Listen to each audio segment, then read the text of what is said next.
Haleluya.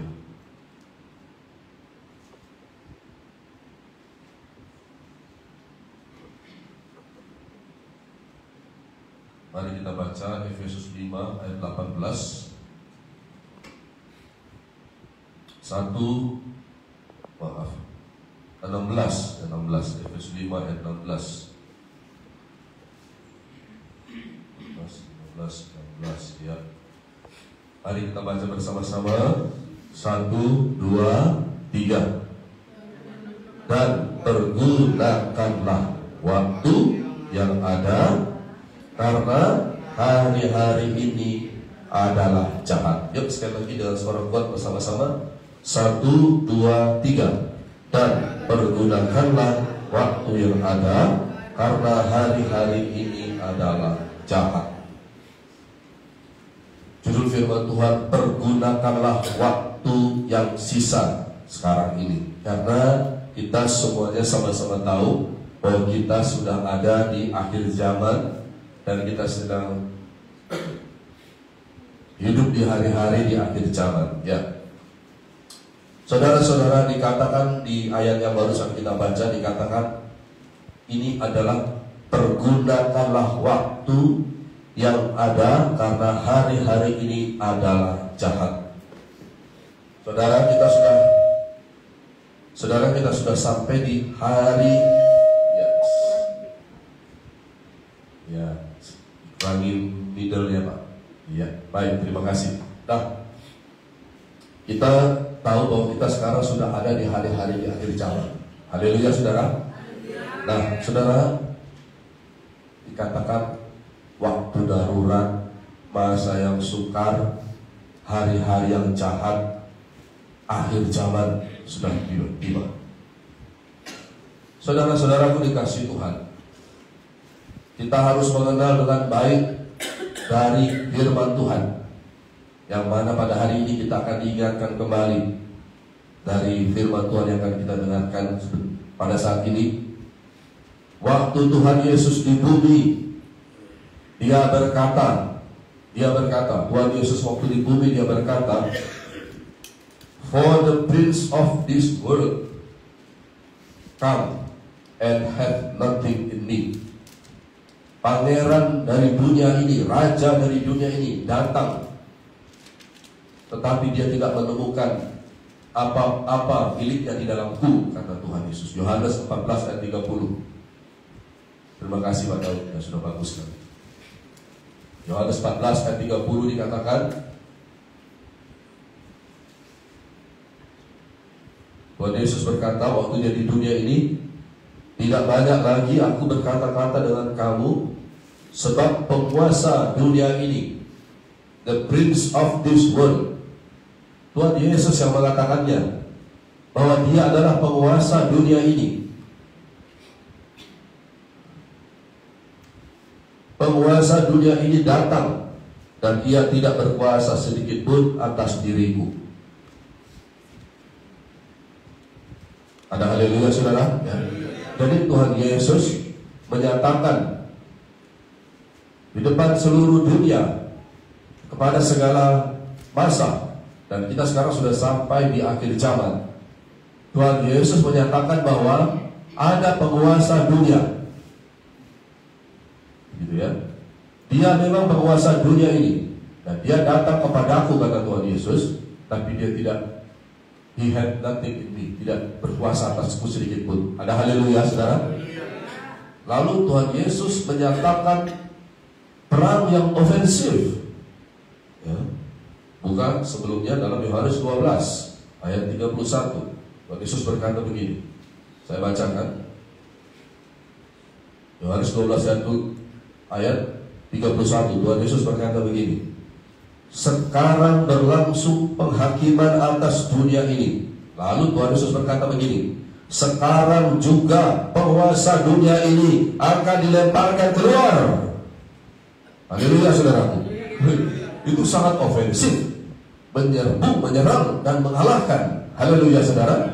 Ini perkataan Tuhan Yesus. Tadi dikatakan penguasa dunia ini datang padaku, tidak berkuasa sedikit pun atasku. Lalu sekarang Tuhan Yesus berkata, Sekarang berlangsung penghakiman atas dunia ini, sekarang juga, kata Tuhan Yesus. Ada haleluya, saudara. Sekarang juga penguasa dunia ini akan dilemparkan keluar, begitu, saudara. Lalu kemudian, untuk apa semua peperangan ini? Untuk apa semua yang Tuhan nyatakan ini? Yaitu ada penguasa dunia. Lalu Tuhan Yesus menyatakan bahwa sekarang juga penguasa dunia ini dilemparkan keluar.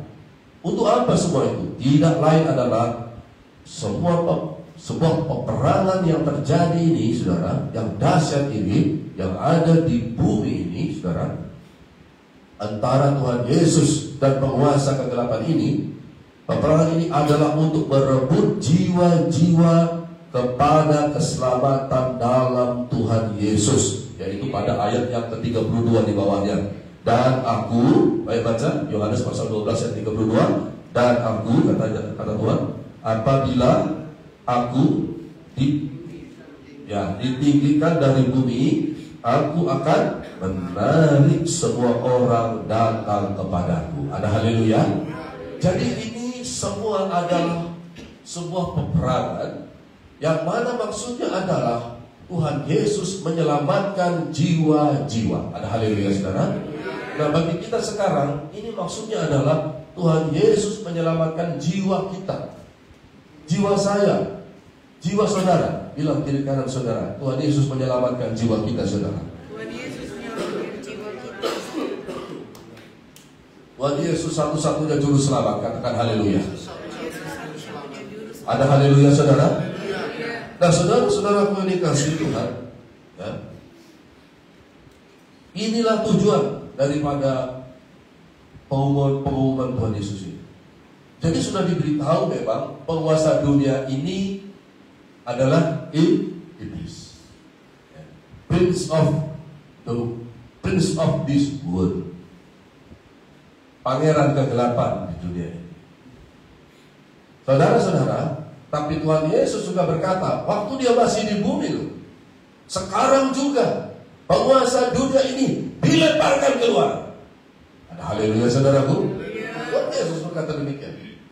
Lalu kemudian Tuhan Yesus berkata begini, dan aku, apabila aku ditinggikan, ini dia berbicara waktu ketika nanti dia disalibkan, aku akan menarik. Tuhan mau menyelamatkan, bukan hanya banyak, katakan semua. Dan aku, apabila aku ditinggikan dari bumi, aku akan menarik semua orang datang kepadaku yang bersuka cita. Katakan haleluya. Haleluya, saudaraku. Nah, saudara, dari sini kita melihat dengan jelas, ya, bahwa kuasa iblis sudah dikalahkan oleh Tuhan Yesus Kristus. Dengan jelas kita lihat dalam Ibrani 2 ayat 14. Dikatakan begitu. Ibrani pasal 2 ayat 14.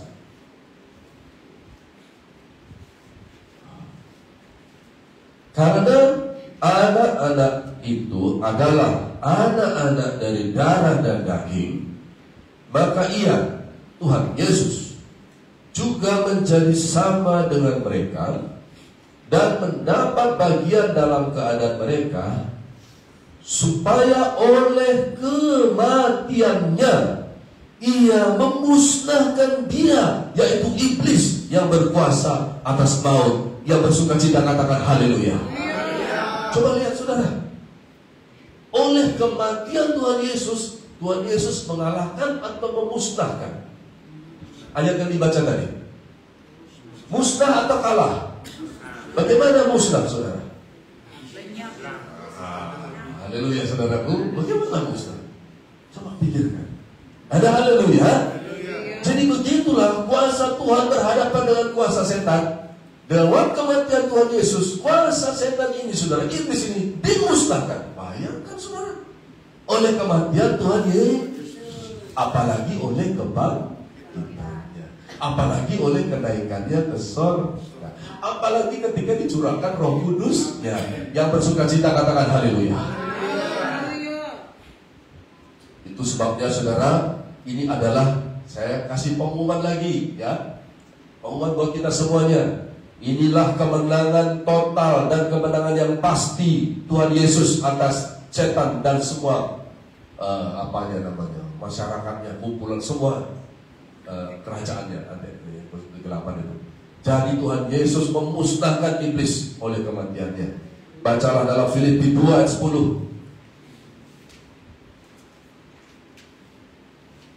Filipi pasal 2 ayat 10 dikatakan begini. Baca yang kuat ya. 1, 2, 3. Supaya dalam nama Yesus, apa saudara?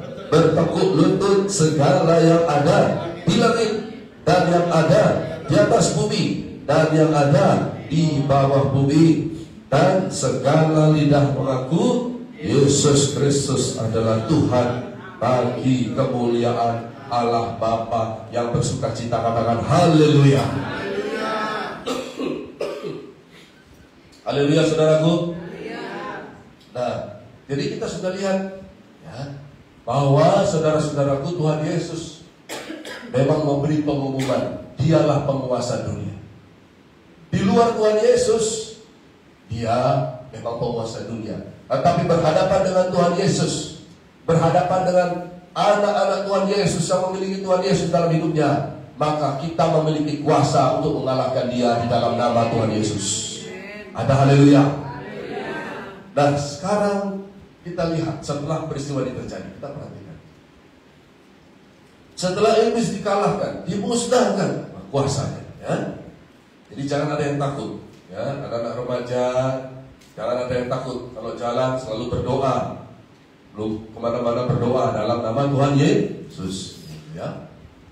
Saudaraku ya. Kita semua sudah diberikan kuasa. Nah sekarang saudara, menyisakan iblis dengan jati dirinya, karena kuasanya sudah dilucuti, ya. Supaya dalam nama Yesus bertekuk lutut yang ada di atas langit. Bayangkan saudaraku, katakan haleluya saudara, haleluya, ya. Bertekuk lutut di atas bumi, bertekuk lutut di bawah bumi, bertekuk lutut dalam nama Yesus, haleluya. Nah sekarang kalau gitu Pak, bagaimana sekarang? Ya ini saya akan jelaskan.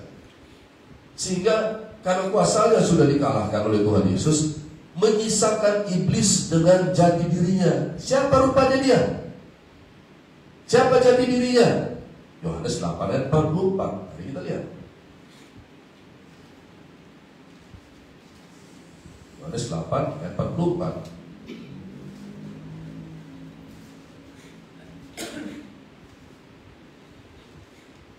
Ya, dikatakan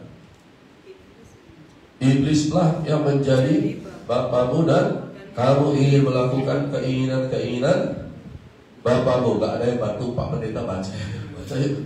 Biar Pak Pendeta ada kesempatan juga. Uang ibus apa. Haleluya saudara. Ya, baca saudaraku. 1, 2, 3. Iblislah yang menjadi bapamu dan kamu ingin melakukan keinginan-keinginan bapamu. Dia adalah pembunuh manusia sejak semula dan tidak hidup dalam kebenaran, sebab di dalam dia tidak ada kebenaran.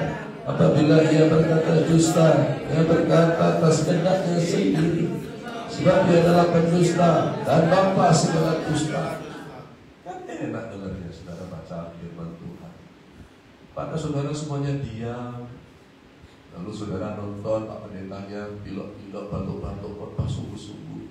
Gak ada kesempatan tarik nafas. Jangan kayak gitu. Ayo baca yang kuat firman Tuhan. Haleluya saudara. Nah lihat, meninggalkan jati dirinya. Siapa dia?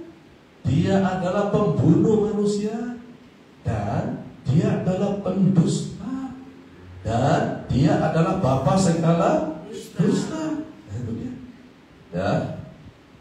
Jadi saudara-saudara dikasihi Tuhan, sekarang ini yang kita hadapi ini bukanlah seorang penguasa dengan kekuatannya, bukan. Tetapi yang kita hadapi adalah seorang penipu, bapa daripada pendusta. Ada haleluya? Ada haleluya? Kalau dia mau bohong sama saudara, datang dengan dengan kuasa kegelapannya. Saudara sudah punya kuasa, dan saya di dalam nama Tuhan Yesus. Tapi perhatikan, bahkan Tuhan berkata dalam perjanjian baru, zaman sekarang, apa itu Tuhan bilang? Oh, anak-anak Tuhan, karena Tuhan sudah kalahkan iblis itu, kalian santai-santai aja, tenang-tenang. Kalian jadi duniawi, sama aja dengan penduduk dunia ini. Kejarlah apa yang kau mau. Kan Tuhan sudah kalahkan iblis, Tuhan Yesus sudah kalahkan. Apa Tuhan bilang gitu? Apa Tuhan bilang apa? Buka Efesus pasal 6 ayat 10. Kalau memang iblis sudah dikalahkan, kenapa kita disuruh? Enggak disuruh seperti tadi, kan sudah kalah Tuhan Yesus. Kami santai-santai aja dong Tuhan, gak usah sungguh-sungguh. Yang penting kan Tuhan sudah menang. Apa begitu? Efesus 6 coba baca. Efesus 6 ayat 10 ayat dan 11. Coba kita baca 1, 2, 3. Akhirnya hendaklah kamu kuat dalam Tuhan, di dalam kekuatan kuasanya. Kenakanlah seluruh perlengkapan senjata Allah, supaya kamu dapat melawan tipu muslihat iblis. Tapi kita tuh harus kuat. Haleluya, saudara. Hendaklah kamu kuat di dalam Tuhan, gitu saudara. Ada haleluya, saudara. Ya.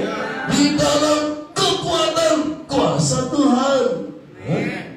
Kenakanlah seluruh perlengkapan senjata Allah. Take the full armor of God. Haleluya, saudara. Begitu saudara, nanti di bawahnya baru dikasih tahu apa itu senjata-senjata.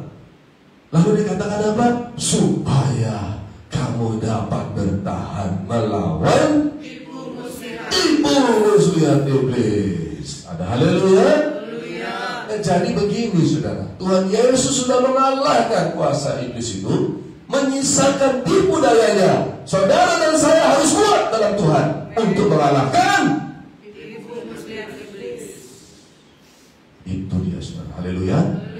Jadi saudara coba bayangkan sekarang, 2000 tahun yang lalu Tuhan Yesus sudah berkata, memang dia penguasa dunia, dia sudah kalah, tapi dia penipu. Bayangkan penipu sudah umurnya 2000 tahun, dan dia memang bapaknya penipu. Kira-kira apa dikerjakan selama 2000 tahun? Apakah dia santai-santai? Saya beritahu ya, ini bumi penuh dengan tipu muslihat iblis. Dan dia punya proyek idam-idaman, saudara sudah tahu, yang dia lepaskan pada di akhir zaman, yaitu oleh Armageddon semua bangsa disesatkan. Itu proyek idam-idamannya. Kalau dia punya proyek idam-idamannya, proyek lainnya ada nggak? Banyak, saya kasih tahu. Dan itu disingkatkan Tuhan di akhir zaman. Ada haleluya. Ada haleluya. Maka kita sadar. Nah saudara, banyak gereja Tuhan yang kena tipu muslihat iblis. Ketika tanda binatang sudah mulai beredar, mereka overconfidence, tidak berjaga-jaga. Memang dicatat dalam kitab Maliaki, ada orang-orang yang gegabah. Mereka lah ini semua sudah gegabah, saudara. Dan sampai pada hari ini mungkin juga belum bertobat. Saya mau pakai waktu saya sedikit ini ya. Saya mau berkata kepada teman-teman saya, pendeta-pendeta ya, walaupun kita berteman, saya berkata kepada saudara, kasihan sama saudara. Sampai hari ini saudara nggak bertobat dari dosa tanda binatang. Nah saudara, lihatlah, saudara itu anak-anak Tuhan, gereja-gereja sudah terkena tipu muslihat iblis, menerima tanda binatang. Ya. Dan oleh Armageddon semua bangsa disesatkan dan tidak sadar sampai hari ini. Nah, oleh sebab itu saudara-saudara dikasih Tuhan, saya tetap menyuruhkan sama anak-anak Tuhan, jangan ikuti orang-orang yang demikian. Berlarilah kepada Tuhan Yesus Kristus, bertobatlah dari dosa tanda binatang yang sudah terima. Itu dosa tanda binatang itu ya, dalam apa namanya itu?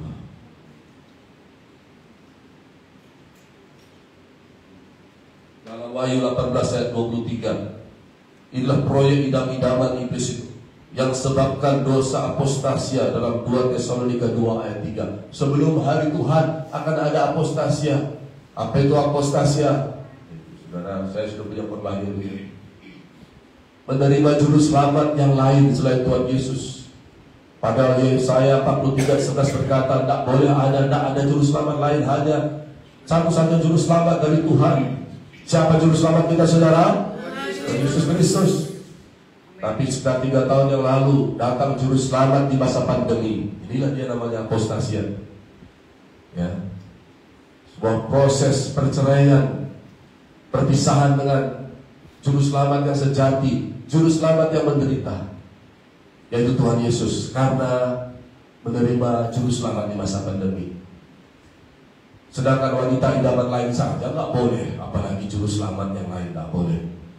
Tapi alih-alih untuk menanggapi dengan serius dan menggali apa itu apostasia dan parmakeia dan menindaklanjutkannya dengan pertobatan, alih-alih demikian, bahkan banyak sekali sampai hari ini mengabaikan hal tersebut, seolah-olah tidak terjadi apa-apa. Dan hanya karena mujizat-mujizat terus terjadi, karunia-karunia Tuhan terus terjadi, lalu itu seolah-olah bahwa semua baik-baik saja. Dengarlah gereja-gereja Simpson di akhir zaman, sama seperti Simpson persis. Bukankah firman Tuhan berkata, Tuhan tidak sekali-sekali menyesali kasih karunia-Nya? Memang gak pernah disesalinya. Kalau kepada kita diberikan karunia-karunia Roh Kudus, itu tetap jalan karunia itu. Firman Tuhan berkata, Tuhan sekali-kali tidak menyesali kasih karunia-Nya. Lalu jangan karena kesembuhan itu terus jalan, lalu ada apa-apa kok ya, ada apa-apa itu, itu gak usah didengarkan, itu yang khotbah begitu. Ini yang mana tanda binatang, gak tahu. Saudara, benarlah mengerikan saudara di akhir zaman. Biar ada dulu orang yang berkata bahwa saudara mengerikan. Nah ini dia, saudara sangat mengerikan. Berhati-hatilah saudara. Nah saudara, baik, saya lanjutkan. Jadi saudara dikasih Tuhan, selamatkanlah diri saudara. Jadi inilah tipu muslihat iblis. Dan proyek idam-idamannya itulah tadi, tanda binatang. Nah sekarang saya mau memberitahu kepada kita pada saat ini. Mungkin saudara belum pernah mendengar, nanti boleh cari di internet. Pada tahun 1956 sampai 1957 ada sebuah operation ya, dari negara Uni Soviet, yaitu Operation Deep Freeze namanya. Deep Freeze. Deep itu dalam, freeze itu beku ya. Ya itu. Kalian jadi internetnya apa itu Operation Deep Freeze. Bukan dilanjutkan, memang mereka bersaing dulu, Uni Soviet dan Amerika Serikat. Amerika Serikat dengan Operation HANE. HANE. HANE itu kepanjangannya begini, High Altitude Nuclear Explosion. Jadi ini Hiroshima dan Nagasaki itu kan diledakkan bom nuklir itu, bom atom itu kan tahun 45 apa 44 ya, 45 ya. Ya. Ini tahun 58, jauh. Jadi ini ada operation yaitu High Altitude Nuclear Explosion, ledakan nuklir yang 1000 kali lipat. Tapi gak pernah kedengaran di bumi. Ini pada tahun 1958. Saya juga baru tahu ini di akhir zaman, saudara. Kalau sebelumnya nggak pernah terbuka ini. Nanti saudara, ini sudah zaman internet. Jangan dengarkan dari saya. Ini simak nanti rekamannya, coba cari di internet. Apa itu operasi HANE? Ya, 1000 kali lipat lebih kuat daripada bomnya Hiroshima dan Nagasaki. Lalu di mana mereka buat ini? Waktu itu zaman perang dingin, berlomba-lomba mau keluar angkasa. Mereka mengebom, mereka membawa nuklir ke langit.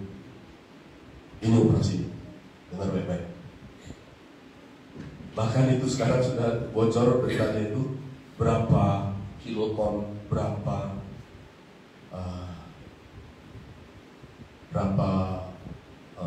juta ton bom nuklirnya itu. Ngeri, sudah 1000 kali lipat daripada Hiroshima dan Nagasaki rata-rata. Saudara. Dan saudara-saudaraku, mereka mau menembus yang itu, mau keluar angkasa. Saya kasih tahu, nggak tembus.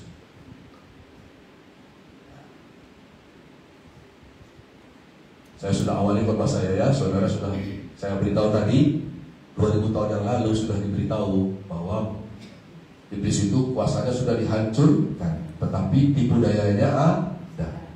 Bayangkan 2000 tahun si Bapa segala dusta, penguasa dunia ini ada di bumi. Apa aja kerjanya? Ya sudah pastilah tipu dayanya di mana-mana. Ada haleluya saudara? Oke. Saya lanjutkan. Ya. Ada lagi yang namanya Operation Fishbowl. Fish itu ikan, bowl itu mangkok ya, atau bola, bowl. Jadi semacam akuarium bola. Jadi Operation Fishbowl itu maksudnya gini. Jadi kita itu seperti ikan yang mau keluar dari akuarium itu, mau meledakkan akuarium itu gak bisa. Operation Fishbowl juga kan. Sebelum akhir zaman tiba yang begini saya nggak tahu. Tapi setelah saya tahu, lalu kemudian saya pelajari, ya, lalu kemudian saya melihat, waduh, banyak sekali gereja-gereja, ya, gegabah menerima tanda binatang. Lalu kemudian sampai hari ini ignorance, tahu ignorance, tidak mau tahu. Ada ayatnya itu dalam 2 Petrus pasal 3 ayat 5, gampang ingatnya. Yuk kita baca.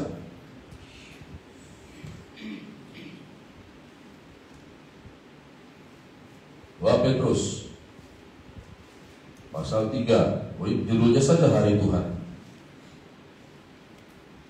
Ayat yang kelima, apa dibilang ayat kelima begini? Mereka sengaja tidak mau tahu bahwa oleh firman Allah langit telah ada sejak dahulu dan juga bumi yang berasal dari air dan oleh air, dan bahwa oleh air itu bumi yang dahulu telah binasa dimusnahkan oleh air bah. Jadi zaman pada hari itu sudah dituliskan ada orang-orang yang dengan sengaja tidak mau tahu. Ignorance. Pokoknya ignorance itu adalah segala sesuatu yang bagaimana, segala sesuatu yang kita tahu tentang tidak tahu gitu. Segala sesuatu yang kita bisa pikirkan yang kita tahu tentang tidak tahu. Bagaimana itu coba? Ignorance. Sengaja tidak mau tahu. Segala sesuatu daya upaya yang bisa kita usahakan tentang tidak tahu. Begitu sudah. Makanya sekarang ditanya gimana? Tanda binatang sudah bertobat. Yang mana? Mereka punya banyak khotbah selain daripada tanda binatang sudah beredar di zaman Parmakeia Apostasia. Suatu hari saya berkata kepada salah satu sahabat saya, yang mana Pak Pendeta? Masalah saya buat video saya yang singkat, tidak apa-apalah, supaya lebih banyak lagi orang yang dapat penjelasannya. Ada haleluya saudaraku? Ya. Sekarang begitu. Nah, tapi saya lihat sekarang ini saudara, bahwa apa yang sudah terjadi di Timur Tengah ini juga adalah penggenapan daripada firman Tuhan apa yang harus terjadi. Nah, tapi masih banyak juga orang hamba-hamba yang ignorance. Gitu ya. Begitu. Ya seperti ini, sengaja tidak mau tahu. Jadi kita tenang saja, memang ada orang-orang begitu. Kita lanjutkan saja pembahasan kita supaya kita tahu bagaimana harus mempergunakan waktu yang sisa ini. Ada haleluya saudara? Nah, sekarang kita sudah ada di zaman kedatangan anak manusia, ya. Tanda-tanda sudah mulai digenapi. Terus kita kerjakan bagian kita. Saudara-saudaraku dikasih Tuhan, tentang kedatangan anak manusia ini ada dalam Matius pasal 24. Bacalah ayat 37. Mari kita baca Matius 24 ayat 37.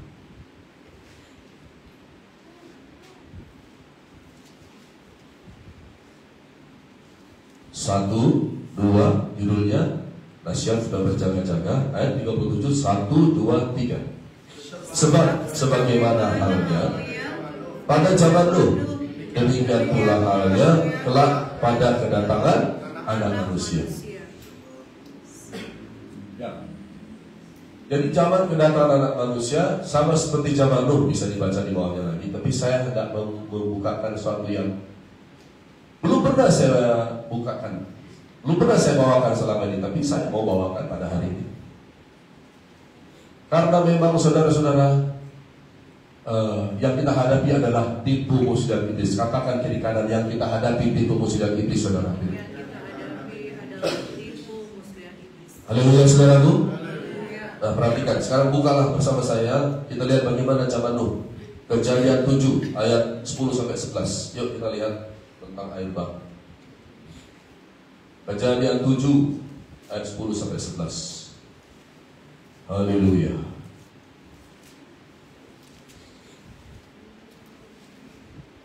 Jadi sekarang ini banyak anak-anak Tuhan, hamba-hamba Tuhan, gereja-gereja Tuhan yang kena tipu muslihat iblis. Menerima tanda binatang tapi tidak bertobat juga sampai hari ini. Saudara jangan mau dekat-dekat yang begitu. Cepat bertobat, lari sama Tuhan Yesus, ya. Apa tanda binatang itu, Pak Pendeta? Ya itu yang sebabkan tidak bisa jual beli. Jelas.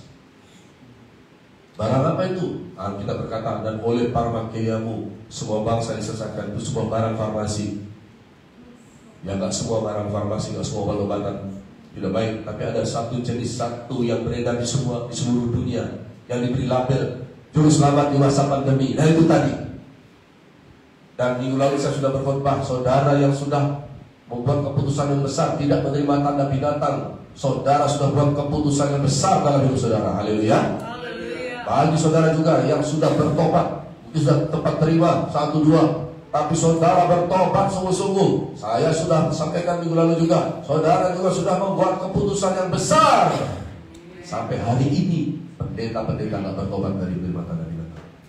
Ayo kita lihat sekarang dalam Kejadian pasal yang ke-7. Ya, Kejadian pasal yang ke-7.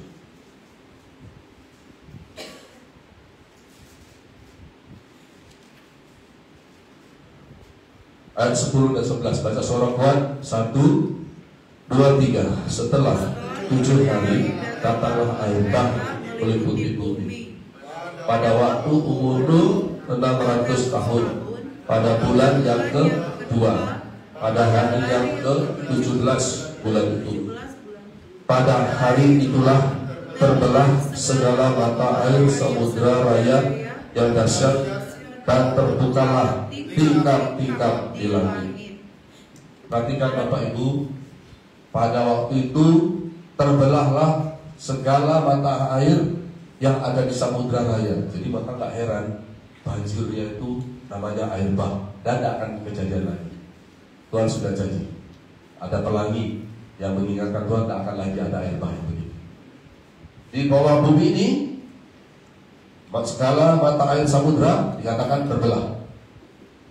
Lalu kemudian satu lagi, dan di atas apa dikatakan? Dan terbukalah tingkap-tingkap di langit. Apa rupanya itu? Terbuka tingkap-tingkap di langit.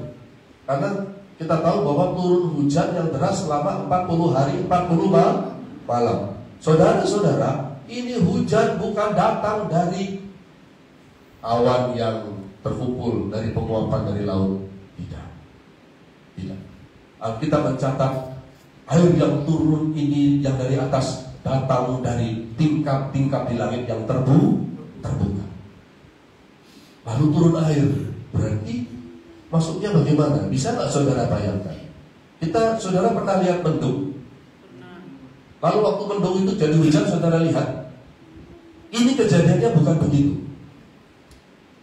Tapi tingkat, mungkin ada orang berkata gini, Pak Pendeta itu kan gaya bahasa sastra. Tidak, ini bukan gaya bahasa. Ini adalah tingkap-tingkap di langit yang dibuka. Air yang turun dari atas langit. Memangnya bisa begitu Pak Pendeta? Bisa.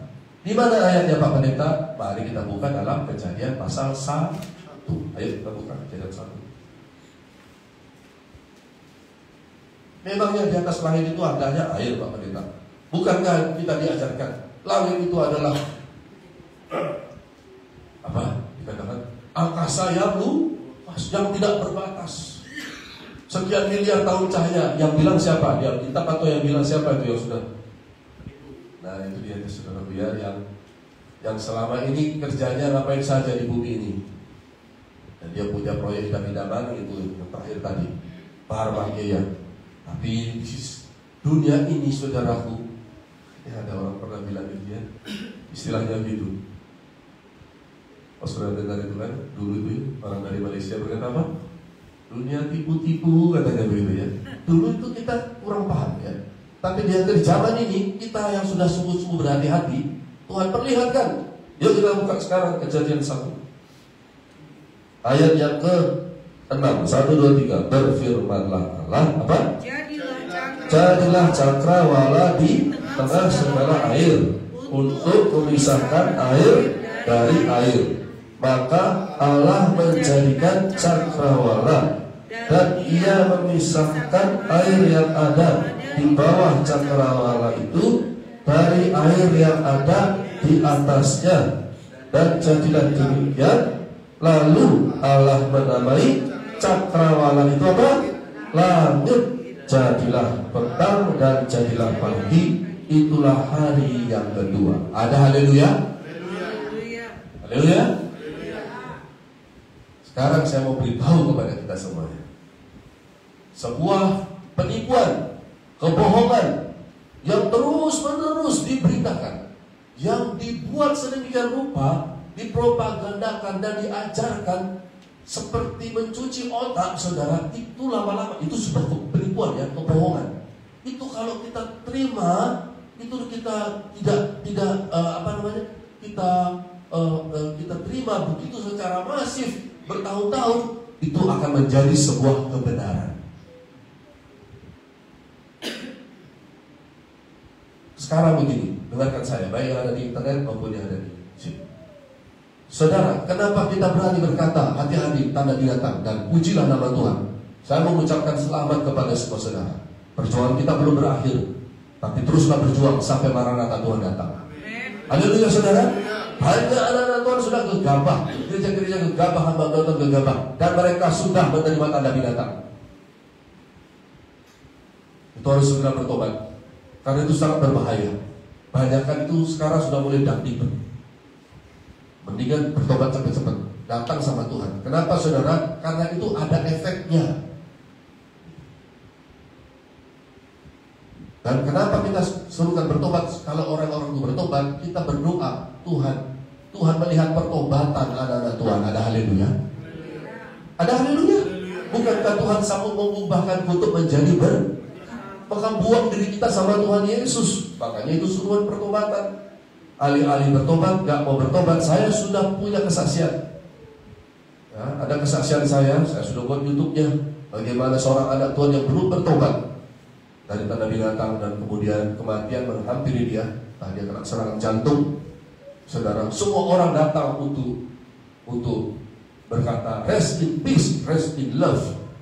Dan di tengah keramaian tersebut Tuhan memperlihatkan kepada saya jiwa wanita tersebut meratap dan meratap dan meratap dan meratap di dalam hati. Sudah ada kesaksian-kesaksian seperti ini. Mungkin lewat kahab saya, hamba-hamba Tuhan lain juga ada yang lain. Itu gunanya supaya kita dengarkan, supaya kita bisa bertobat, tapi bisa juga diabaikan. Dan tugas saya cuma hanya menyaksikan saja.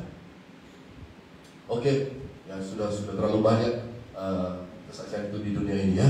Jadi sekarang saya sedang mengurus bagaimana saudara-saudara sekarang kita berjalan di akhir zaman ini. Kenapa saudara? Saudara, kenapa kita berani berkata itu tanda binatang, kita tidak mau menerimanya. Meskipun seluruh dunia menekan, baik dari pemerintah lah, baik dari segi agama, baik dari gereja, baik dari kedokteran, kesehatan, peraturan apa saja, sampai saudara nggak bisa bekerja, sampai anak saudara nggak bisa sekolah. Tapi kenapa saudara berani menyerukan, saya tidak terima? Itu saudara, itu penting. Yang begitu yang Tuhan cari. Ada haleluya saudara. Sekarang begitu juga dengan tipu muslihat iblis ini, saudara. Ya. Dikatakan di sini begini, lihat ayat yang kita baca tadi. Itu pada hari yang kedua dikatakan, ya. Jadilah cakrawala. Tuhan menjadikan cakrawala di tengah-tengah segala air untuk memisahkan air dari air. Maka Allah menjadikan cakrawala dan Ia memisahkan air yang ada di bawah cakrawala itu dan dari air yang ada di atasnya. Terus dan jadilah demikian. Lalu Allah menamakan cakrawala itu langit. Jadilah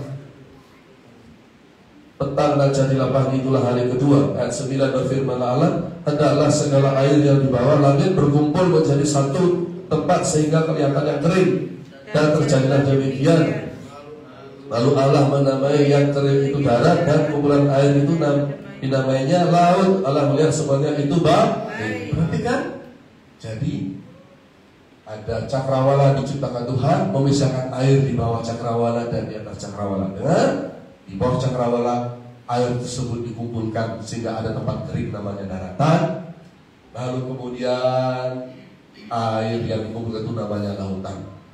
Itu dijelaskan. Lalu kita jangan lupa ada air di atas cakrawala dan Tuhan menamakan cakrawala itu langit. Lalu kemudian saudara, tadi Tuhan berkata dalam kitab Kejadian pasal 7 ayat 10 dan 11 bahwa maka terbukalah tingkap-tingkap langit, maka turunlah air yang ada di atas langit itu. Itulah sebabnya air bah terjadi. Sekarang saya tidak malu. Saya nggak usah bawa saudara, mana tahu saudara malu. Haleluya saudara. Saya sendiri tidak malu. Saya berkata, langit yang saudara lihat yang warnanya biru itu saya yang bilang. Wah, jadi udah gila ya. Ya sekarang siapa yang gila sekarang ya? Ini kita berkata itu langit di atas itu adalah air. Saya berkata, nanti keluar saya lihat. Kalau saudara nggak mau lihat, tak apa-apa urusan saudara ya.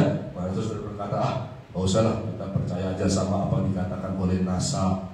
Kita percaya saja apa yang dikatakan oleh ilmu pengetahuan selama ini. Itu langit kan tidak berbatas sampai miliaran cahaya. Itu kita tidak tahu. Ada banyak planet sampai miliar-miliar cahaya.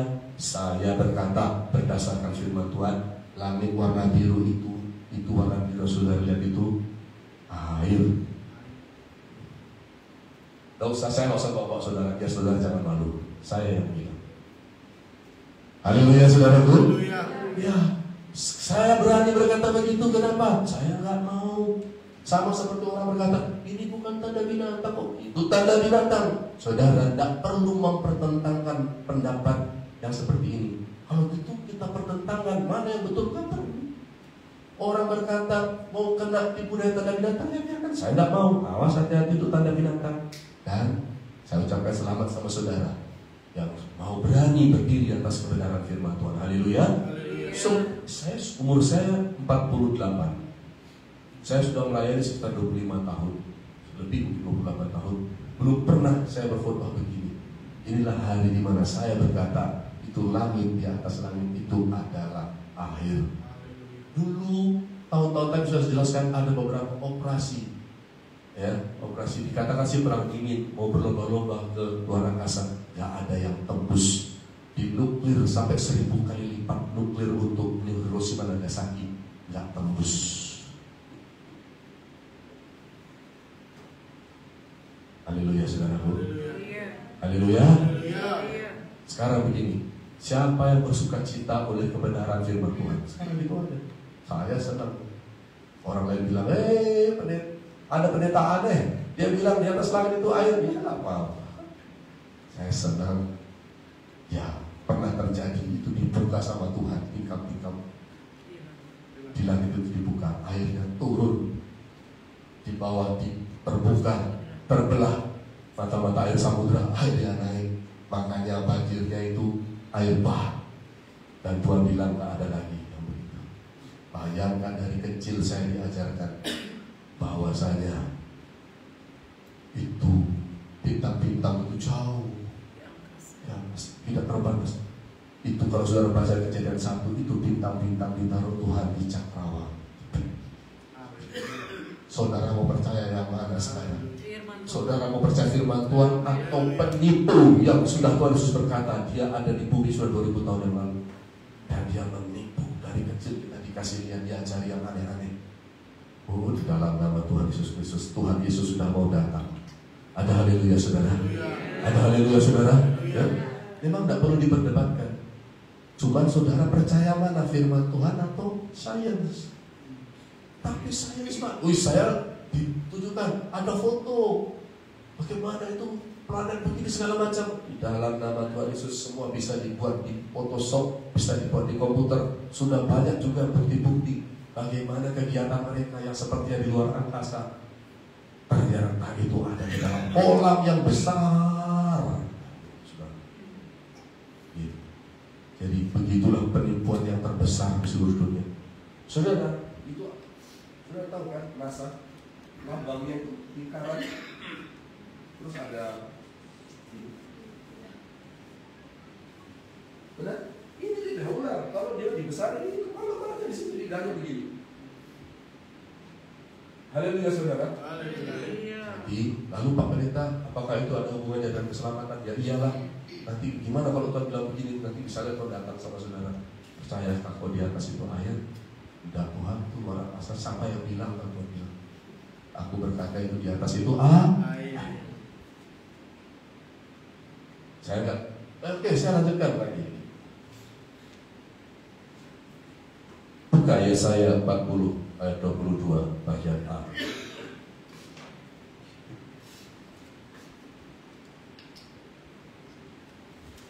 Kenapa Pak Gede mesti korbankan itu? Iya, karena waktu sudah gak banyak lagi. Pergunakan waktu yang ada. Jangan mau dibohongi lagi. Jangan mau tipu daya. Oke, yuk buka Yesaya 40 ayat 22. Saudara sudah dapat? Yesaya 40 ya. Saya salah tulis tadi.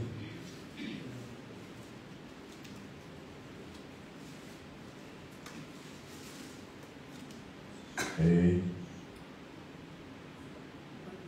Yuk. Bagian A ya. Yesaya 40 ayat 22A. 1, 2, 3. Dia yang bertahta di atas bulatan bumi, yang penduduknya seperti belalang. Saudara, kalau kita baca terjemahan, ini kan namanya Alkitab terbitan lain. Ya, saya bersyukur ada terbitan bahasa Indonesia. Tapi kita harus memang ada usaha lebih.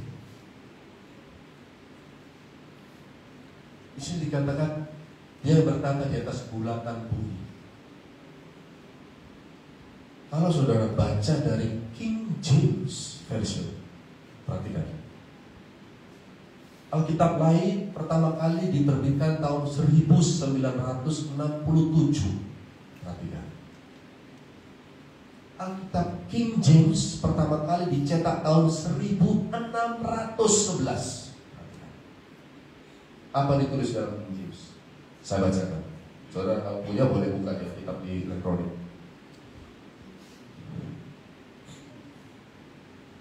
It is he that sitteth upon the circle. Ya, that sitteth upon the circle of the earth. Bukan seated upon the globe. Globe itu bulatan, tapi circle itu lingkaran. Haleluya saudara. 1611 dicetak begitu. Kenapa 1967 kok jadi bulatan? Itu loh. Ada haleluya saudaraku. Iya. 1611. Ini cetakan tertua. He that sitteth upon the circle, lingkaran bumi. Beda lingkaran dengan bulatan. Bulatan itu seperti bola, tapi lingkaran, ya dia tidak punya volume. Ada haleluya saudaraku. Ya, lingkaran. Ada haleluya saudara.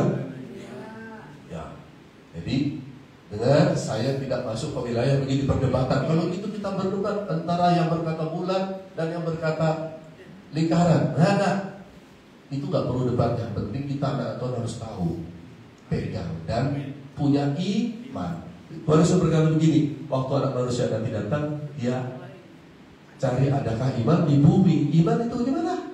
Iman timbul dari pendengaran akan firman. Percaya apa kata firman, bukan apa kata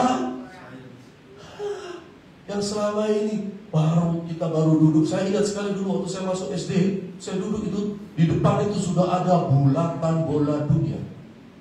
Dulu lalu diputar. Tahu saudara kalau yang bikin saudara tertawa lagi ya? Ini benar-benar tertawa. Siapa di sini yang pernah naik motor kecepatan 200 km per jam? Enggak ada kan? Sudah lepas semuanya itu. Haleluya saudara. Helm lepas, setir lepas, roda lepas, 200 km. Enggak ada kan?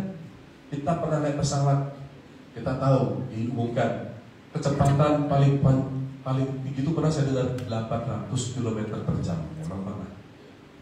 Saya dengar gitu. Tahu nggak? Diumumkan bumi itu bulat lalu berputar pada porosnya dengan kecepatan. Tahu berapa kecepatannya? 1100 sekian, saya lupa. 1100 sekian kilometer per jam. Gimana kira-kira? Saudara, kita masih banyak saja sekarang sih. Nggak berlepasan kita kan, saudara. Sedangkan kecepatan 500 itu kalau kita di luar pesawat udara itu ya, kita sudah bisa lepas semuanya, kita bisa putus dari kita kalau kena kecepatan begitu saudara, 800 km. Lalu katanya nih kita, bumi kita ini berputar, yang bulat itu berputar ini 1100 sekian kilometer per jam. Itu lo baik-baik saja, nggak ada yang sampai kita gini. Lihatlah, selama ini kenapa diterima mentah-mentah? Karena memang mungkin belum waktunya, belum akhir zaman belum tiba. Lalu kita melakukan itu menerima sebagai sebuah kebenaran, ilmu pengetahuan. Supaya lulus kita harus jawab begitu. Tidak ada sedikit pun kita mau menyelami, mencari tahu. Saya sendiri mengakui, mungkin saya pendeta pertama di Indonesia yang berkhotbah begini. Pujilah nama Tuhan, gak apa-apa. Maka saya bilang, saya gak ajak saudara, mana tahu nanti saudara malu, ya kan? Tapi saya gak malu. Haleluya, kalau saudara mau ikut saya boleh. Haleluya saudaraku. Saya gak berani ketawa keras-keras karena saya baru pulih saudara. Ya, seminggu ini saya ada sakit batuk pilek. Saya kalau sudah batuk, saudaraku itu bisa nanti ada serinya. Saya harus tahan. Haleluya. Jadi saudara-saudara, selamat biarlah kita pegang firman Tuhan. Dan berbahagia karena kebenaran firman Tuhan. Biarlah kebenaran firman Tuhan membuat mata kita bercahaya. Haleluya saudara. Wah, orang-orang ini ditanya, dibilang tanda binatang aja mereka, apa itu tanda binatang? Apalagi dikasih yang begini, mereka berkata, tapi saya berani berkata, siapa yang gila? Saudara apa saya? Tuhan yang berkata firman Tuhan. Hanya selama ini tidak ada yang berani. Karena apa? Demikian masifnya tipu muslihat-iblis. Bayangkan sejak kecil, ini semua kita kan pernah dulu di SD, duduk lalu di depan ada bola dunia. Tadi itu katanya berputar 1100 sekian puluh kilometer per jam.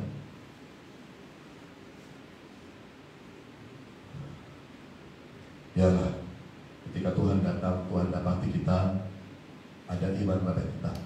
Yang itu firman Tuhan yang kita pegang di hati. Dan kita bersuka cita walaupun orang berkata kita ini hoak atau sebagainya. Kan tak perlu dipertentangkan, yang penting ada Tuhan. Kami percaya. Waktu saya bahas ini dengan istri saya berkata, masa Siti? Iya. Memang kami membahasnya juga saudara. Masa sih begitu? Iya. Kita buka lagi pelan-pelan. Ini katanya benar. Dan saudara saya sudah kasih tahu. Nanti cari sendiri. Operasional namanya apa tadi? Ya, honey, operation hand, kemudian operation deep freeze. Itu saudara. Ada haleluya. Iya. Dan dengan cara yang ajaib, bocor video-videonya saudara. Tugas saya menyampaikan pada saudara.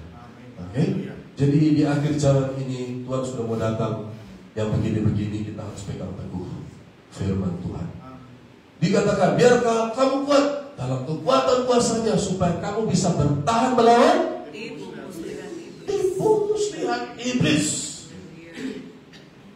Kita bersyukur nanti hal perkara begini. Ya, mudah-mudahan saja yang ada di internet bisa berkata haleluya kepada firman Tuhan ya. Ya begitu ya. Saya berdoa buat semua saudara. Lanjut sedikit lagi ya, bisa ya? Sedikit lagi ya. Kalau gitu gimana Pak Pendeta? Apa kita buat sekarang dengan waktu yang masih sisa ini? Saudara ya, waktu yang masih sisa ini, apa yang sudah terjadi di Timur Tengah, apa kita buat sekarang?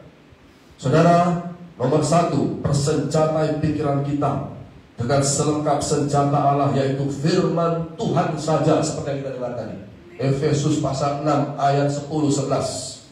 Persenjatai dan selengkap senjata Allah ya. Ikat pinggang kebenaran, itu maksudnya begini saudara. Ikat pinggang itu kan kekuatan ya, supaya kita bisa berdiri tegak. Itu kekuatan kita firman Tuhan di pinggang kita. Haleluya. Baju sirah keadilan, itu firman Tuhan menjadi perlindungan kita.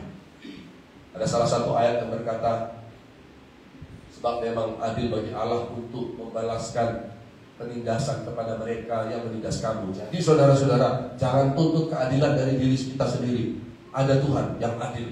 Kenakan firman Tuhan sebagai pelindung, supaya tidak pahit hati, kecewa. Kenapa ditaruh keadilan di sini? Nanti hatinya kecewa, sakit, pahit.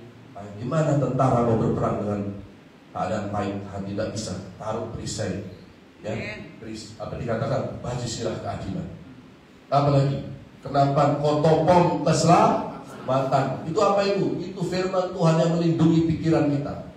Firman Tuhan lindungi pikiran kita. Apa lagi?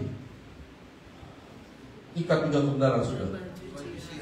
Baju sirahkan keadilan tadi sudah. Perisai, kenakan perisai iman. Ya, perisai iman. Iman timbul dari pendengaran akan firman Tuhan. Dengan demikian memadamkan panah-panah api dari si jahat. Lalu terimalah apa?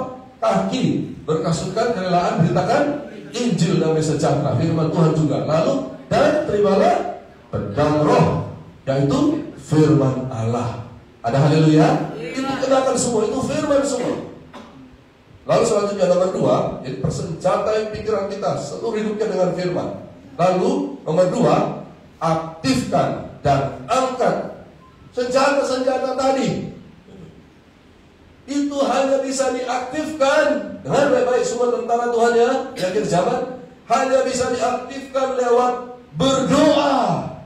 Di mana ayatnya Pak Pendeta? Buka Efesus 6.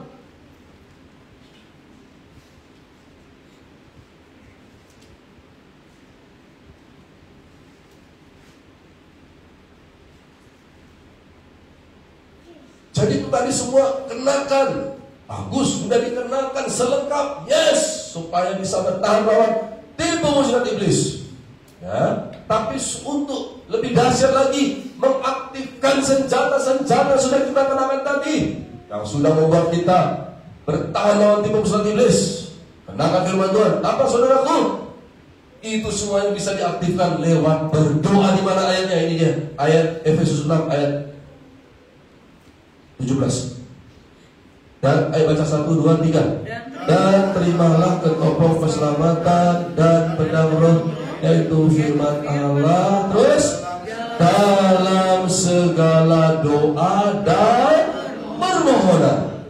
Jadi semua senjata-senjata tadi, mulai dari ikat pinggang kebenaran, baju sirah keadilan, ketopong keselamatan, perisai iman, kasut berita Injil, dan pedang roh, dikatakan semua tadi itu dikatakan ayat 18 dalam segala doa dan permohonan. Sudah paham saudaraku? Sudah mengerti saudara? Jadi kalau kita tidak mempergunakannya dalam doa, senjata-senjata itu hadir tetapi tidak aktif. Saudara tidak bisa melihat demonstrasi kuasanya, tapi ketika saudara dan saya berdoa, ada haleluya saudara, kita melihat kuasa daripada senjata-senjata tersebut dalam kehidupan orang percaya. Kita yang berdoa. Ada haleluya saudara. Lalu dikatakan begini, berdoalah setiap waktu di dalam roh, dan berjaga-jagalah di dalam doamu itu dengan permohonan yang tak putus-putusnya untuk segala orang. Ada haleluya. Jadi bagaimana kita mengisi waktu, ya, pergunakan waktu yang ada, yang sisa sekarang ini, pergunaan dengan menjadi kuat. Kenakan selengkap senjata Allah. Itu yang pertama. Nomor 2, berdoa. Angkat kiri kanan, berdoa. Sunyi bilang berdoa Pak ya, berdoa Bu. Di rumah berdoa bilang. Angkat tangan saudara. Semua, tunjuknya. Tunjukin kanan semua, berdoa di rumah ya. Berdoa ya. Jangan tak berdoa. Haleluya saudaraku. Berdoa. Ada haleluya? Bisa berdoa saudaraku? Orang sekarang ini mungkin gak berdoa. Jangan ikut-ikutan tak berdoa. Caranya dengan cara berdoa. Kita ada doa TTI ya, di gereja kita ada. Tapi kalau saudara gak bisa berdoa di TTI tidak apa-apa, tapi di rumah berdoa. Ada haleluya saudara? Berdoa. Jadi yang pertama tadi, kenakan semua selengkap senjata Tuhan. Nomor 2, berdoa. Nomor 3 saya beritahu. Nomor 3 adalah tambahkan puasa saudara. Nah, ini cuma satu orang. Tambahkan puasa saudara. Kalau misalnya bisa berpuasa 1 hari, puji Tuhan. Saudara mau tambahkan jadi 2 hari, puji Tuhan. Saya berkata selalu kepada saudara, bertobatlah sedemikian rupa, berdoalah sedemikian rupa, berjuanglah sedemikian rupa. Saya juga mau berkata, berpuasalah sedemikian rupa. Tidak ada yang membatasi saudara. Tidak ada yang membatasi saudara. Tambahkan, kalau ada yang mau tambahkan sampai 3 hari, terserah kepada saudara. Ada yang mau 4 hari seminggu, ada yang membatasi saudara. Ada yang bisa sampai 5 hari mungkin. Kalau yang mungkin tidak sanggup ya jangan dipaksakan. Ada yang bisa 5 hari seminggu, tidak ada yang membatasi saudara. 6 hari seminggu, tidak ada yang membatasi saudara. 7 hari seminggu, tidak ada yang membatasi. Kecuali 8 hari kan nggak mungkin. Haleluya saudaraku ya. Haleluya saudaraku. Mana ada 8 hari seminggu ya. Artinya gini saudara, tambahkan puasa saudara. Gini, kalau sulit ngomongnya, lebih sulit melakukannya. Coba bilang dulu, tambahkan puasanya ya Pak. Tambahkan puasanya ya Pak. Kalau ngomongnya susah ya, lebih susah melakukannya. Coba dulu. Tambahkan puasanya. Gini sih, teman-temanku, kawan-kawanku ya. Saudara, yang penting nggak usah orang tahu saudara puasa. Haleluya saudara ya. Saudara puasa 1 hari itu kesanggupan saudara sudah mantap, itu sudah tambahkan. Gitu, ya, tidak perlu orang lain tahu. Tapi kalau di sini saya ajarin gitu supaya saudara gini loh, kalau ngomongnya aja susah, lebih susah melakukannya. Ya sekarang sekali lagi, tambahkan puasanya ya Pak, tambahkan puasanya. Tambahkan puasanya ya Pak. Ada haleluya, ada sukacita, haleluya. Apa kita buat untuk mengisi waktu yang sisa ini saudara? Ya boleh, tambahkan puasanya. Haleluya saudara. Tambahkan doanya. Ya, ada haleluya saudara. Ya. Tambahkan pertobatannya. Ya. Tambahkan ikatkan diri kepada Tuhan. Haleluya. Nah, dalam ketiga ya, 1, kenakan senjata Allah. 2, berdoa. 3, tambahkan puasanya. 4, yang terakhir, ikatkan diri kita hanya kepada Tuhan Yesus Kristus saja. Semua yang kita buat hanya untuk Tuhan Yesus Kristus saja. Tuhan Yesus memberkati kita semuanya. Haleluya, haleluya. Yuk kita sembah Tuhan, mari kita berdiri. Glory, haleluya, haleluya. Terima kasih Tuhan, terima kasih. Glory, haleluya.